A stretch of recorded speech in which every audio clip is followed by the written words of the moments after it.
Hello, dear viewers, students, and all kinds of listeners. Assalamu alaikum. I hope you are all having a good time now at your own home and clearly indicating for your future studies. Anyway, I'm going to welcome you here for this virtual lecture presentation. I hope that you will be with me until I finish. And I have actually come here after many a day because of some other activities. But today's lecture I had prepared especially for our fourth year examinees and students. So let's get started. Okay, by the time it starts, let me share the screen with you. So you will be with me, wait a bit. Okay, here you go, dear students. That is what I will be talking with you today. Dear students, this is all about today's session. You can see some slides, some images, abstract. These indicate the modern drama and some stage directions, very much abstract reasoning of self-identities, which were very much prevailing in the modern period of English literature. So you can guess what I will be talking about. Yes, it's modern drama for honors fourth year. So dear students, let's get going. Okay. And I'm gonna welcome you once again from my hub. Hope you will be able to enjoy with me. And with this, I'm going to start off. Look Back in Anger, dear students. It's a very famous and prolific play of John Osborne. He has been an outstanding playwright of the modern period of English literature, and his creation, Look Back in Anger, is equally more and more, significant and a sort of very powerful issue as a drama of modern literature. So I will be talking about this play, Look Back in Anger. Here is the photography of the writer himself. You can see, you can guess what type of personality he is. And of course, I will be telling you the little bit of biography now. So let's go to the next slide. Before I go there, let us have a look at these two creations of the play. It's, as I've said, is a very prolific production of the time. There are two images taken from the direct play. One is at the left corner. Jimmy and Allison are in a very contrasting and debilitating mood. The right corner, three main characters again. One of them is, the main protagonist of the play, Jimmy. And, another one, the woman who is ironing at the corner is Allison. And Lewis, Cliff Lewis. So these are the three characters who are actually residing under one roof. Actually, Cliff is the next door neighbor, but living very intimately with the family members of that time. Okay, let's moving on. Okay, once again, the portrait of John Osborne. You can see and you can guess what type of personality he is. Okay, a short biography of John Osborne. He was born in 1929 in a London suburb of a lower middle class parents, educated in London in a boarding school where he developed a passion for acting and for writing plays. But in 1946, he left school and worked for two trade magazines. In 1948, he became an actor, and shortly after, an actor manager continued to write his own plays, especially during his periods of unemployment. In 1956, he wrote Look Back in Anger, which was produced at the Royal Court Theatre in London. Acted on TV and in several films. He worked as a theatre director and as a film scriptwriter. During his career, he has collected a lot of important awards. For Look Back in Anger, he was declared the most promising playwright of the year and received the New York Drama Critics Award for the best play of 1957. He had 4 wives and a daughter, died in 1994. Dear students, this is a little bit of life sketch of John Osborne. These are very important issues because the play is an autobiographical play. Let us go to the next slide. Okay, background of the play. Look Back in Anger was strongly autobiographical, as it has been said, and it's based on Osborne's unhappy marriage with Pamela Lane. While Osborne aspired towards a successful career in theatre, Lane had more practical and materialistic aspiration, not taking Osborne's ambitions seriously. The play contains much of Osborne's precedent life. Jimmy's strides against the mediocrity of the middle class personified his hatred against his mother, Nellie Beatrice. So two persons with whom he had a strong or, aversion or hatred. One is his wife, Pamela, and another is his mother, Nellie Beatrice. Moving on, going to the next slide. Okay, the play was received favorably in the theater community, becoming enormous commercial success, transferring to the West End and Broadway, and even touring to Russia. The capital is Moscow. It's credited with turning Osborne from a struggling playwright into a wealthy and famous personality. And also won him the Evening Standard Drama Award as the most promising playwright of 1956. The play was adapted into a more motion picture of the same name by Tony Richardson, starring Richard Burton and Mary O, which was released in 1959. Film production credited Sarsa 1958. So you can see the play has enormous, popularity because of the issues that it was dealing with, and moreover, it has reflected the post-war community and society of the modern age of English literature. Dear students, moving on. Okay, I want you to know a little bit about Kittens Drama because it's actually a Kittens Drama, the drama which was very popularized at that time. Especially he was the trailblazer, John Osborne, pioneer of writing such drama. So I want you to give you some information about Kittens Drama. Okay, let's have a look at it. Okay, Kittens Drama, the term Kittens Drama is used to describe a new kind of drama that was introduced into British stage with Osborne's Look Back in Anger in 1956. This kind of drama used the working class community and setting with the working class characters. It was usually set in bedsit or flat and focused on domestic issues. All these concepts were reflected vehemently in this play. So you have to know this note very well. For this Kittens Drama, all the characteristics are here. And if you do not know this, it will be really very hard for you to understand the whole play. Okay, dear students, let us go to the next slide. Okay, characters are always very important for a play. So there are only very few characters, 4 or 5. And as it has been said, it's a modern play. The number of characters are not very important. The quantity of the characters are more important. Even the specialty of the characters lies in their in-depth analysis of their attitude, their roles played by themselves in the play, all really very, and of course, psychological analysis of the characters are one of the salient features of the modern drama, especially of Osborne. So let us talk about it one by one. Jimmy Porter.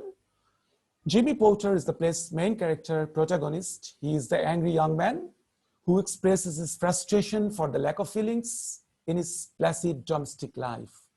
Jimmy can be understood as both a hero for his unfiltered expression of emotion and frustration in a culture that propagated unemotional resignation. He also can be considered a villain for the ways in which his anger proves to be destructive to those in his life. Cliff Lewis, another male character. Cliff is a friend to both Jimmy and Allison. Cliff lives with them in their attic apartment. He is a working class Welshman. Welsh means someone from Wales in England. And Jimmy makes sure to often point out that he's common and uneducated. Cliff believes that this is the reason Jimmy keeps him as a friend. He is quite fond of Allison, and they have a strange, physically affectionate relationship throughout the whole play.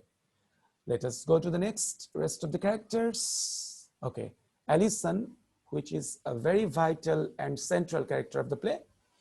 Allison Porter is Jimmy's wife. She comes from Britain's upper class, but married into Jimmy's working class lifestyle. The audience learns that in the first act that she is pregnant with Jimmy's child. Jimmy's destructive anger causes her to great strain, and she eventually leaves him. Her child miscarries, and she comes back to Jimmy to show him that she has undergone great suffering. Now is the next female character, Helena Charles. Helena is Allison's best friend. She lives with them in their apartment while visiting for work. Helena is from an upper-class family. She is responsible for getting Allison to leave Jimmy. She and Jimmy then begin an affair.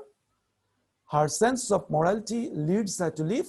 She can be considered the play's moral compass, because no sooner had she come to know, or had she come to know that there is a kind of relationship that might take place between Jimmy and her, then she decided to depart.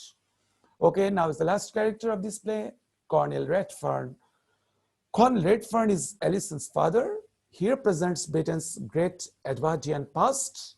He was a military leader in India for many years before returning with his family to England. He is critical for Jimmy and Allison's relationship, but accepts that he is to blame for many of their problems because of his meddling in their affairs. Okay, dear students, now we are going to the main issue, the synopsis. I'm going to discuss synopsis of Look Back in Anger. Act 1. Act 1 opens on a dismal April Sunday afternoon in Jimmy and Allison's cramped attic in the Midlands. Jimmy and Cliff are reading the Sunday papers plus the Radical Weekly. Prices 9p, obtainable at any bookstall, as Jimmy snaps, claiming it from Cliff. This is the reference to the New Statesman, and in the context of the period, would have instantly signaled their peers' political preference to the audience. Allison is attempting to do the week's ironing and is only half listening as Jimmy and Cliff engage in the expository dialogue. Dear students, moving on. Okay, as Act 1, that is the first act, progresses, Jimmy becomes more and more vituperative,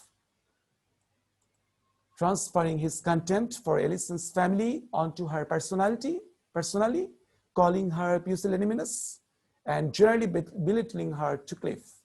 Some actors play this scene as tough.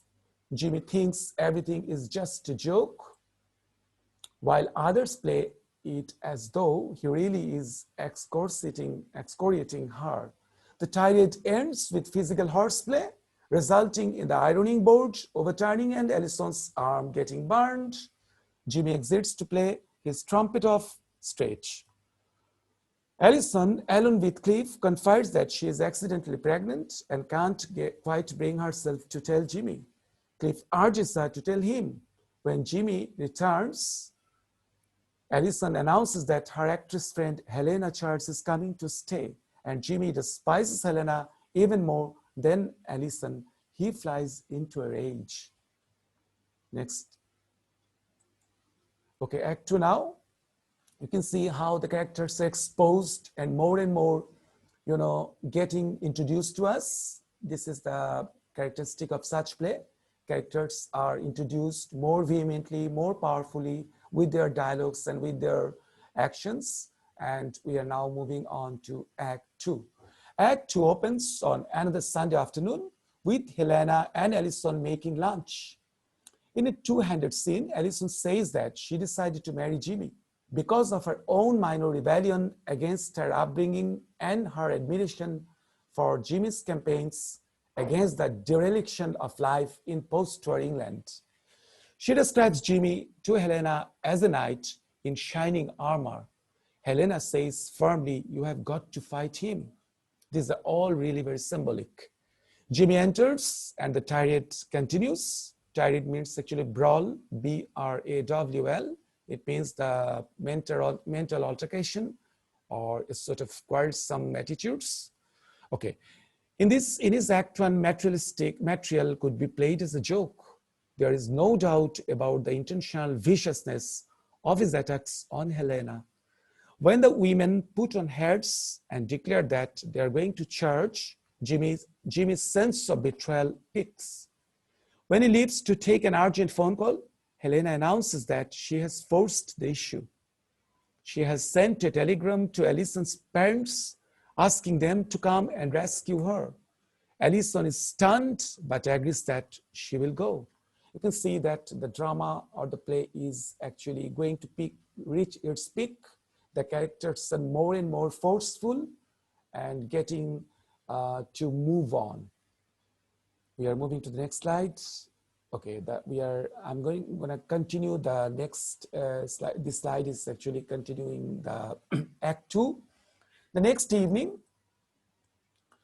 Alison's father, Colonel Redfern, comes to collect her to take her back to her family home.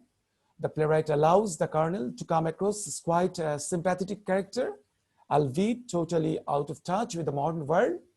As he himself admits, "You're hurt because everything's changed," Alison tells him, and Jimmy is hurt because everything has stayed the same.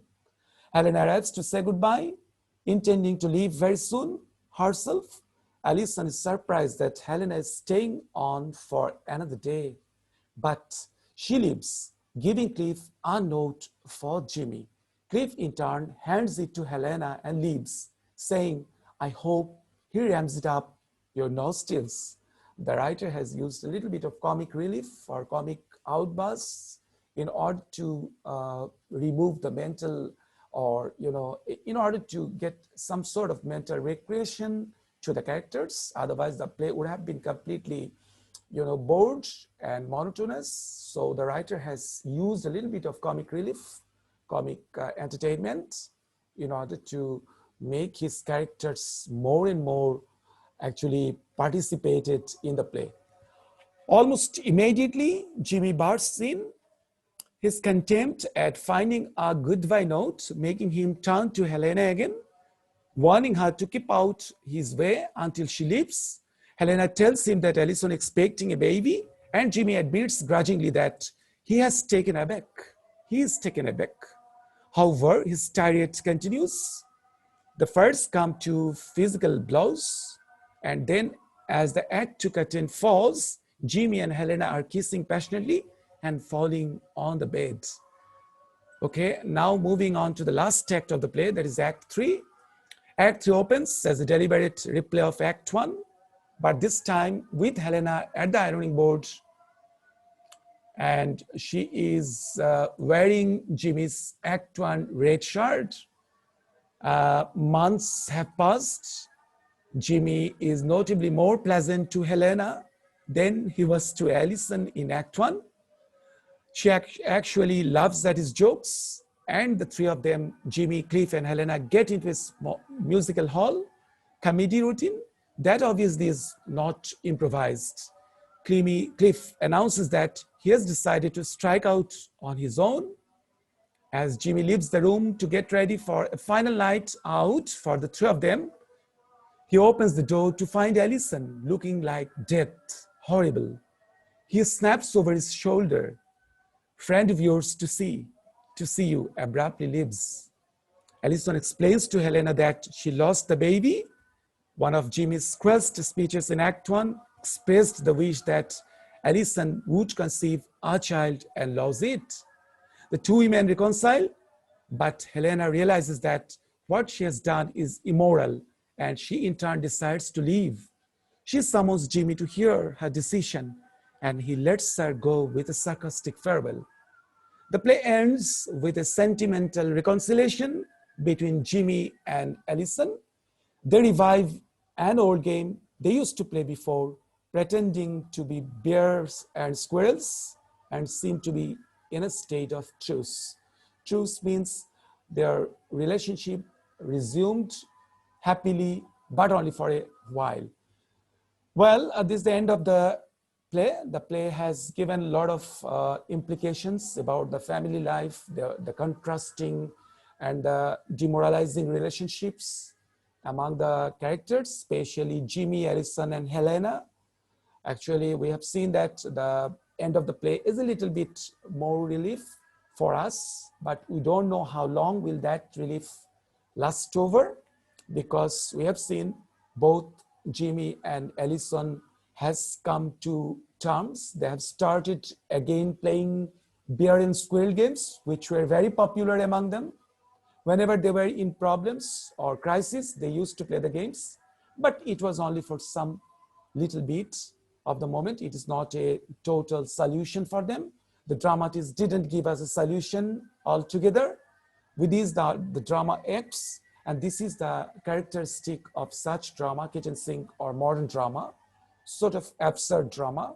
The writer has the writer didn't anything right. He didn't set anything right. Rather, he has left everything for us to think at our own way.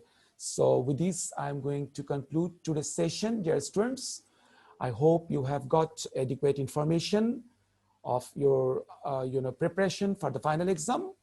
Hope you have enjoyed. And with this, I'm going to thank you for watching. And I'm going to conclude today's session. Let us see you once again another day. And until then, goodbye. Thank you very much.